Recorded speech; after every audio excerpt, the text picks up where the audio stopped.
আসসালামু আলাইকুম রহমতুল্লাহ। স্বাগত জানাচ্ছি মানিকগঞ্জ এগ্রো থেকে। অনেক দিন পরে আসলাম, দেশের বাইরে থাকার কারণে আসতে পারিনি।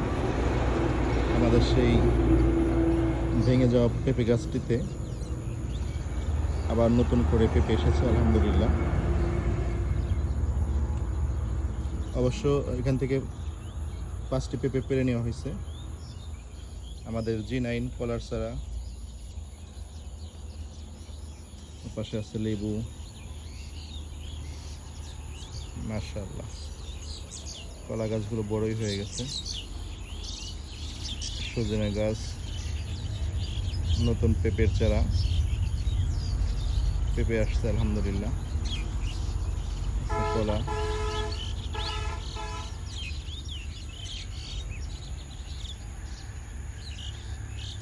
আলহামদুলিল্লাহ সব মিলে নতুন করে আবার সাজানো হচ্ছে।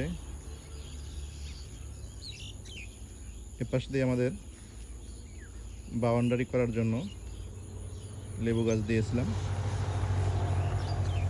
সেগুলো মোটামুটি জঙ্গলের কারণে বেড়ে উঠতে পারে নাই, পরবর্তীতে পরিষ্কার করে দেওয়া হয়েছে।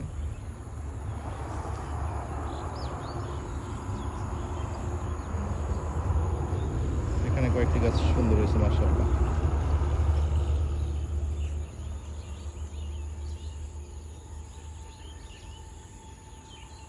আলহামদুলিল্লাহ।